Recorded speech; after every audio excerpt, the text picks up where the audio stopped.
नमस्कार विद्वान साथियों, आपका मैं विनोद चौधरी अमर शहीद राजू क्लासेज में हार्दिक अभिनंदन स्वागत वंदन करता हूं।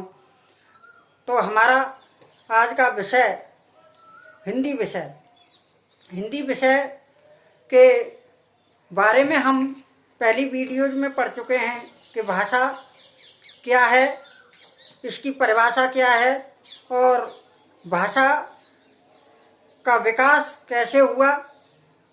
अगर आपने वो वीडियो नहीं देखी है तो कृपया कर आप उस वीडियो को देख लें, जिससे कि आज की क्लास आपके संज्ञान में आ सके, आप इस क्लास को अच्छे से पढ़ सकें, समझ सकें।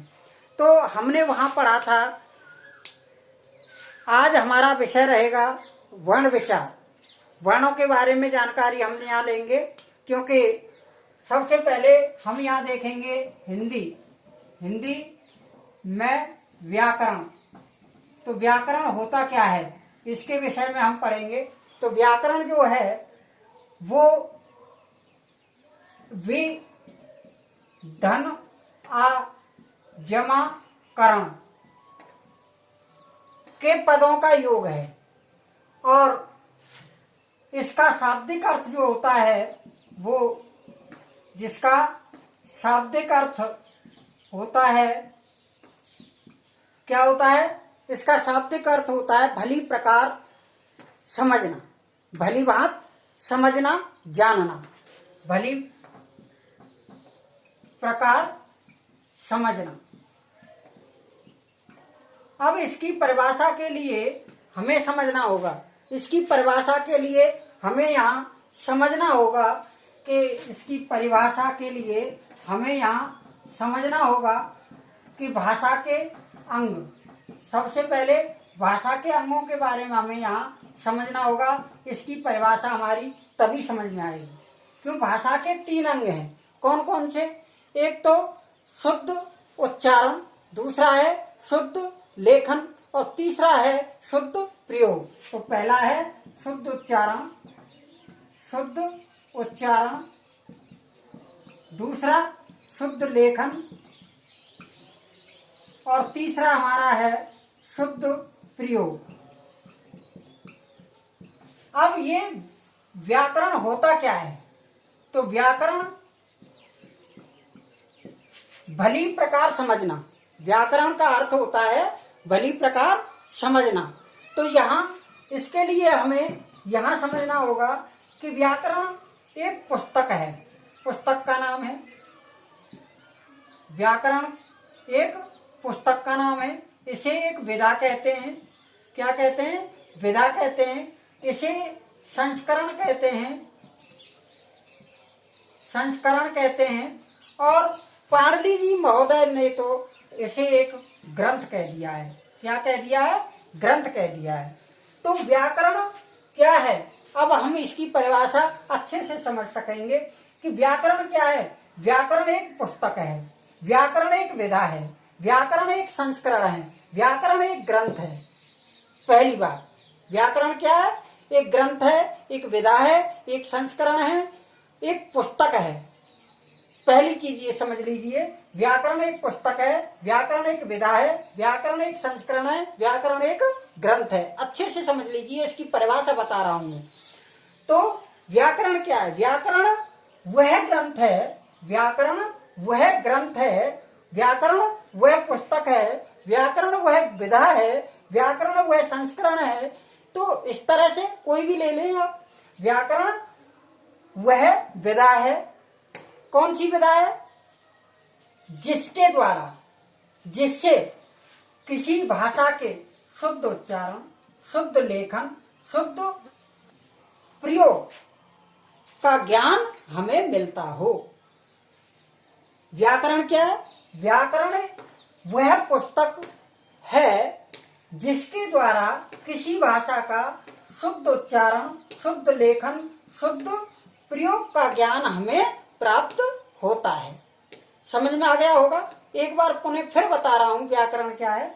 व्याकरण एक पुस्तक है जिसके द्वारा हमें किसी भाषा का शुद्ध प्रयोग, शुद्ध लेखन और शुद्ध उच्चारण का ज्ञान प्राप्त होता है। इसके आगे हम चलते हैं, तो इससे आगे हम चलते हैं कि व्याकरण, कोई भी व्याकरण जो होता है वो 3 भागों में विभाजित होता है। पहला होता है वर्ण विचार, वर्ण विचार। दूसरा होता है शब्द विचार, और तीसरा जो होता है हमारा वाक्य विचार होता है। तीसरा क्या होता है? वाक्य विचार होता है। तो ये बात ध्यान से समझ लें कि वर्णों के सार्थक समूह को हम क्या कहते हैं? शब्द कहते हैं।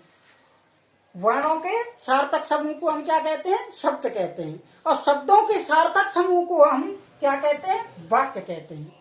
अर्थ आना चाहिए, सार्थक का मतलब है सही अर्थ आना चाहिए उसका, उसे हम सार्थक कहते हैं।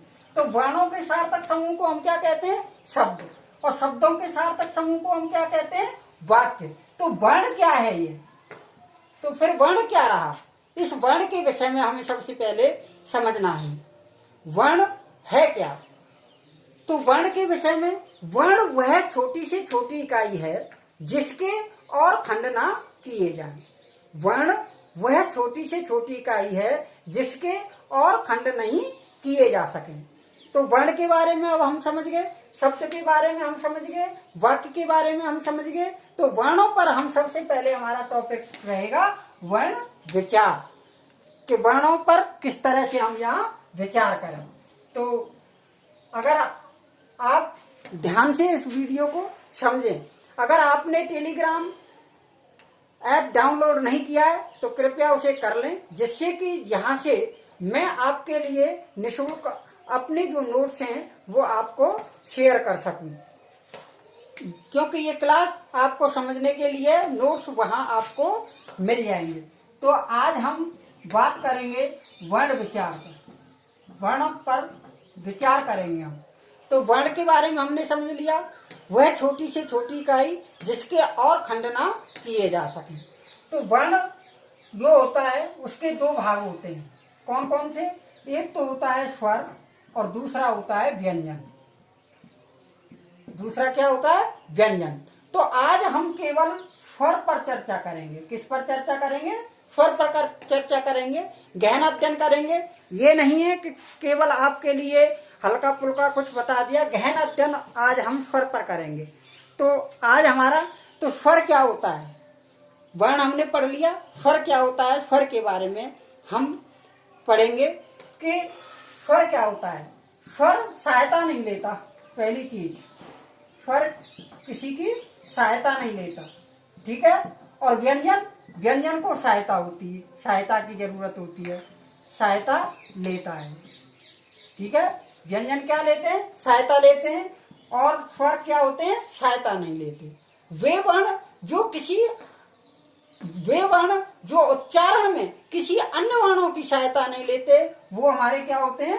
स्वर होते हैं। वो क्या होते हैं? स्वर होते हैं। दूसरी बात, दूसरी तरह से समझो, स्वर जो होते हैं स्वतंत्र रूप से बोले जाने, उच्चारण किए जाने वाले वर्ण होते हैं।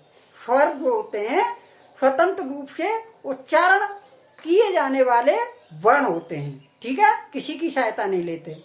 अब होता है व्यंजन।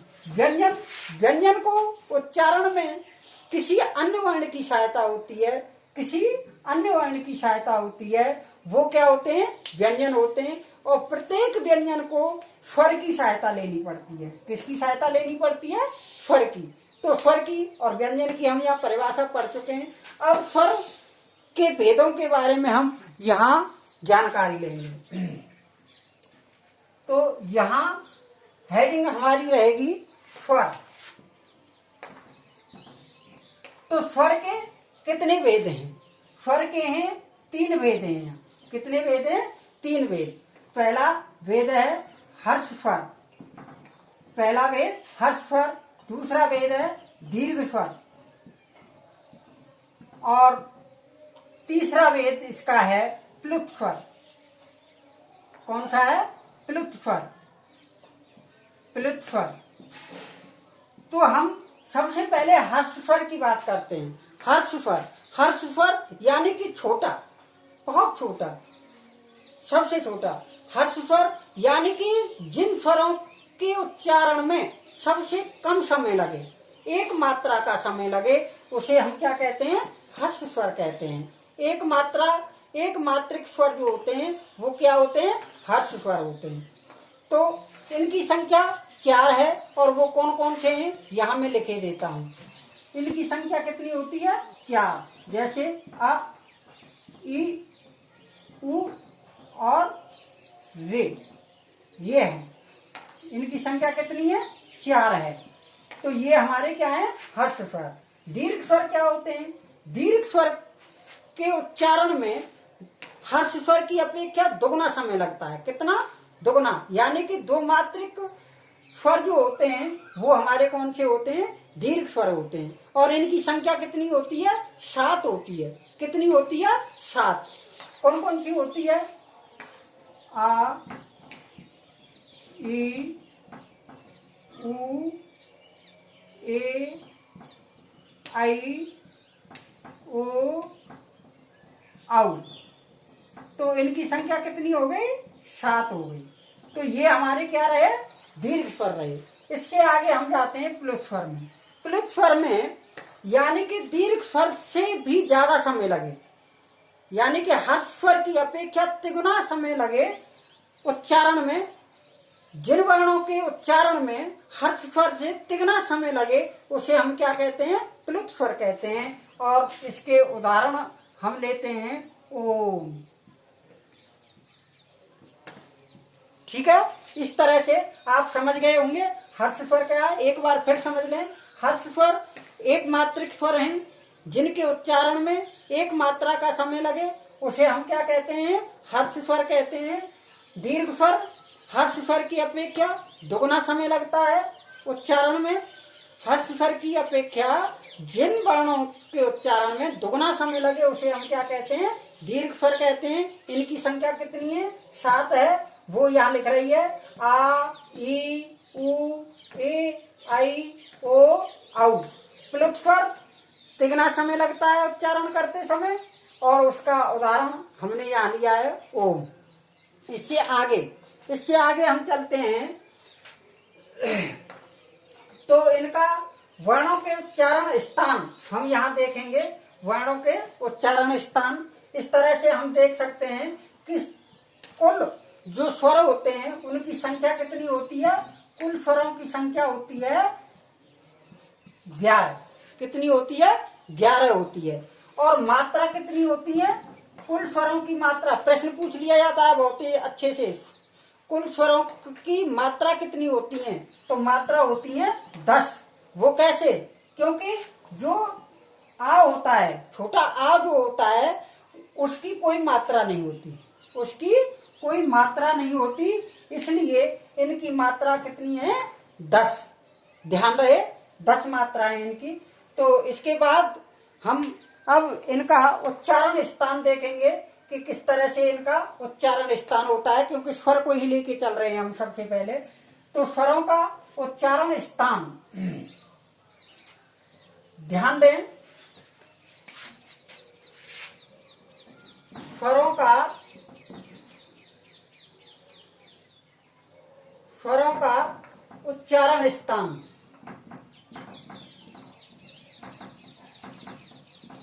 तो इसमें यानी कि जो वर्ण है हमारे, जो स्वर हैं, उनके उच्चारण स्थान हम इस तरह से देखेंगे कि सबसे पहले होता है कंठ। कंठ किसे कहते हैं? कंठ, और कंठ में होता है आ और आ दोनों कंठ में। दूसरा होता है तालव्य।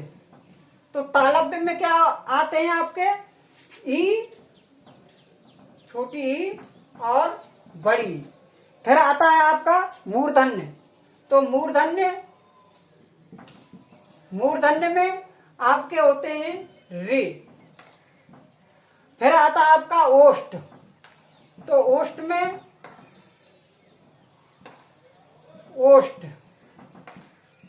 ओष्ठ में आपके ऊ। ठीक है। फिर आता है आपका कंठ तालव्य। ठीक है।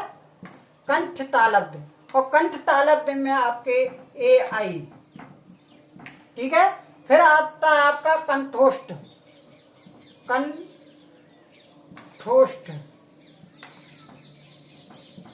कंठोष्ठ में आपका ओ और औ होता है इस तरह से। तो इसके लिए हम सबसे पहले देखेंगे कि कंठ क्या होता है। कंठ हमारा ये है, यानी कि वे वर्ण स्वर जो कि कंठ से बोले जाएं। सीधा आप बोल के देखो, मेरे साथ बोल के देखो, आ, तो किसी का सहारे की जरूरत नहीं है, केवल कंठ से ही ये बोले जा रहे हैं, वो हमारे कंठ स्वर हैं, ठीक है। और ये इनकी संख्या कितनी है? 2 है, आ दोनों, छोटा और बड़ा। दूसरा है तालव्य, यानी कि तालु से बोलने वाले। हमारे मुंह में सबसे क्रियाशील अंग क्या है? जीभ। तो वो जीभ किसी ना किसी अंग से स्पर्श करती है और तब जाके वो शब्द वर्ण बोले जाते हैं, तो उन्हें हम तालव्य कहते हैं। तालु से लगती है हमारी जीभ। तो ये है ई, ठीक है। जो हमारी प्राणवायु है वो कहाँ स्पर्श हो रही है? तालु से हो रही है, और वो स्वतंत्र रूप से बाहर निकल रही है, ठीक है। जो हमारी प्राणवायु है, अंदर से जो वायु आ रही है, श्वास वायु है, वो हमारी कहाँ? तालु से स्पर्श होके आ रही है। तालु से, जानते हैं तालु ऊपर से स्पर्श होके आ रही है, इसलिए जैसे बोल के देखिए, ई ई ई। तो ये क्या है? तालव्य।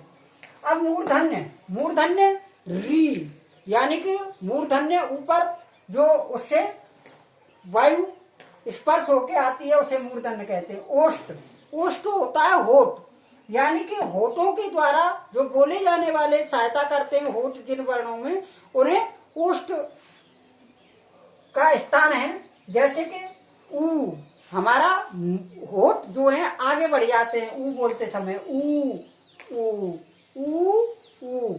अब है कंठ तालव्य, कंठ और तालव्य दोनों की सहायता से ए आई। अब है कंठोष्ठ, यानी कि कंठ और होठ दोनों, ओ औ, यानी कंठ से भी बोल रहा है और हमारे होठों की भी सहायता हो रही है। तो इस तरह से हमने इन स्वरों के बारे में जाना। अगली वीडियो में हम व्यंजनों के बारे में समझेंगे। मैं समझता हूँ कि आपको ये काफ़ी सहायता प्रदान करेंगे। मैं अपनी वाणी को विराम देता हूँ। धन्यवाद, नमस्कार, राम राम, जय हिंद।